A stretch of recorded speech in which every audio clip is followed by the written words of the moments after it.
इंसान आपकी सिर्फ अपने बुरे समय में याद करे है तो उसका नाराज ना होया करो, उसका बुरा ना माना करो, बल्कि एक बात हमेशा याद रखा करो कि दीवे की जरूरत अंधेरे में ही हुए।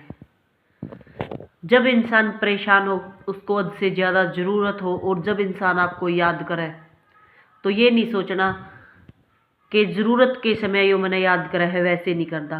क्योंकि ज़रूरत के समय याद किसी नेक इंसान को या फिर जो वो ज़रूरत पूरी कर सके, भगवान ने उसको उस लायक बनाया हो, उसी को याद कराया जावे है। क्योंकि टाइम पास करने के लिए तो दुनिया बहुत बड़ी है। राम राम भाई सभी को। आप सबकी और हमारी सबकी ज़िंदगी की एक छोटी सी कहानी। और हर वक्त अच्छा करने की कोशिश करया करो, बेस्ट करने की कोशिश करया करो। इंसान अपने स्वार्थ के लिए कई बार बहुत सी चीज़ छोड़ दे है, घमंड के लिए, गुस्से के लिए। लेकिन अपनी तरफ से हमेशा अच्छा करया करो, सबके लिए अच्छा करया करो। भगवान न जाने किस मोड़ पे और कब उसका फल दे दे। लेकिन आजकल इंसान स्वार्थी ज़्यादा हो गया, जो करे है उसका डबल पाने की इच्छा उसमें हुआ है, जो कि बहुत गलत है। एक बार एक आदमी वो कश्ती चलाया करता समुद्र में, उसका यही काम था। तो वो पूरा दिन बिजी रहा था, उसका काम इतना ज़्यादा चलाया करता। लेकिन जो उसके बच्चे थे वो भी जिद कराया करते, लेकिन उनको वो टाइम नहीं दे सका था। उसने खुद के लिए एक स्पेशल किश्ती बनवा रखी थी। तो गर्मियों की छुट्टी होने वाली थी, तब उसने सोचा कि इस किश्ती की पेंटिंग वगैरह करवा दूं, क्योंकि काफ़ी दिन से खड़ी है। उसने एक पेंटर बुलाया और उसको बोला कि इसको पेंट कर दे। उसने पूरा पेंट कराया अच्छी तरीके से। उसने पूछा कि आपके बच्चा का क्या नाम है, तो उसने दोनों तरफ दोनों बच्चों के नाम भी लिख दिए। बहुत अच्छी पेंटिंग उस पर करी। और जब वो पेंटिंग करा था, उसने देखा एक छोटा सा ओल उसमें है। क्योंकि वो थोड़ा बहुत मुरम्मत का काम भी जाना था, उसने वो ओल ठीक कर दिया। और जब उसने जाके उस मालिक ने बताया कि मैंने आपकी किश्ती का पेंट कर दिया है, तो उसने सिर्फ पेंट के पैसे लिए और उस चीज़ का जिक्र भी नहीं करा। अपने पैसे लेकर चला गया, क्योंकि एक छोटा सा काम था और वो जाना था, तो उसने कर दिया। वो चला गया पैसे लेके। और कुछ दिन बाद, लगभग 1 महीने बाद, उसके घर एक चिट्ठी आई, एक चेक उसने मिला जिसमें एक मोटी रकम थी। उसने पता देखा तो वो दोबारा तक फिर उस किश्ती वाले के पास, उस व्यापारी के पास चला गया। उन्हें जाके पूछा कि मैं आपसे बात करना चाहूँ, कुछ पूछना चाहूँ। कुछ समय पहले आपने मेरे को बुलाया था और जो मैंने काम करा था उसके पैसे तो आपने मेरे से दे दिए थे, फिर एक चेक मैंने मिला है, तो ये जो रकम है वो किस लिए? तब उसने कहा, आओ बैठो, चाय पियेंगे और फिर मैं आपके सवाल का जवाब दूंगा। दोनों बैठ गए।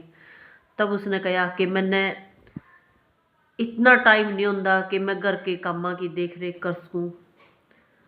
मैं इतना बिजी हूँ अपने काम में, मैंने फुर्सत नहीं लगती। और मैंने पेंटिंग का काम तो किश्ती का करवा लिया था, लेकिन मैं भूल गया था कि इसके अंदर एक ओल है। मैंने देखा था लेकिन मैंने टाइम नहीं मिला। और बच्चे, कल मेरे दोनों बच्चे मस्ती करने के लिए अपनी किश्ती न लेकर शहर पर निकल गए। और उनके जाने के 1 घंटे बाद मैंने यह चीज़ याद आई कि उस किश्ती में एक ओल था। मैंने अपनी पत्नी तभी बताया। हम बहुत ज़्यादा रोए, बहुत ढूंढा, और हमने लगा था कि अब बच्चे नहीं मिलेंगे। और बच्चा बिना कुछ नहीं है, ये हमारे लिए अनमोल है।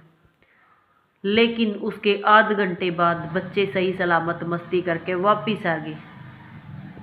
तब मैं बहुत खुश होया। और जब मैंने जाके वो किश्ती चेक करी तो उसका ओल की मरम्मत कर दी गई थी।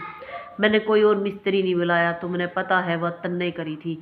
जबकि तने बताया भी नहीं, उसके पैसे भी नहीं लिए, और निस्वार्थ भाव से, सच्चे दिल से तने इतना बड़ा काम कर दिया कि मैं शब्दों में बयां नहीं कर सकता। क्योंकि मेरे बच्चा तो बड़ा मेरे लिए कुछ नहीं है, कोई दौलत नहीं है। मेरे बच्चे आज सही सलामत हैं तो सिर्फ तेरी वजह से है। और तू खुद नहीं जानता तने कितना बड़ा काम कराया है, क्योंकि पहली बात तने काम कराया और मेरे ते बताया भी नहीं। और ना उस काम के पैसे लिए। निस्वार्थ भाव से तूने जो काम करा है वो बहुत बड़ा है और उससे मैं बहुत प्रसन्न हूँ। उसके आगे ये रकम कुछ भी नहीं है। मैं बहुत कुछ देना चाहूँ हूँ, लेकिन मैंने मेरे से इतना हो सका। और आपका बार बार धन्यवाद। तो आप सभी भी इस स्टोरी से क्या समझे? कितने दिन बाद उस इंसान ने उस एक छोटे से काम की, जिसका उसने कहीं जिक्र नहीं करा, उस काम के पैसे नहीं लिए।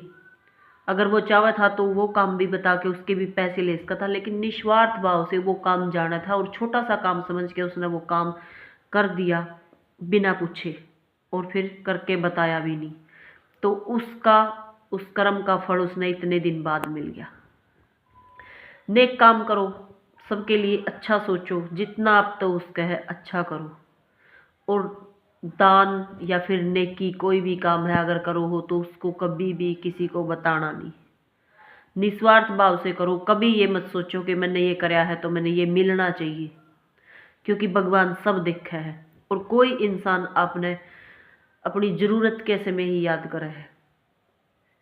तो परेशान ना होया करो, बल्कि भगवान का शुक्रिया अदा कराया करो कि सिर्फ आप वो हो जिसको जरूरत के समय याद कराया गया। आप किसी की जरूरत पूरी कर सको और जितना उसके किया करो। राम राम भाई सबको। आपको ये स्टोरी कैसी लगी? अगर अच्छी लगी तो लाइक शेयर कमेंट जरूर करना और अपनी राय जरूर देना। आप सभी को नए साल की एडवांस में हार्दिक शुभकामनाएं। और नई साल से एक प्रण आप सब ने जरूर लेना है, कुछ भी अच्छा करने का, अपने जीवन की कोई भी बुराई है उसको छोड़ने का। तो राम राम भाई सबको।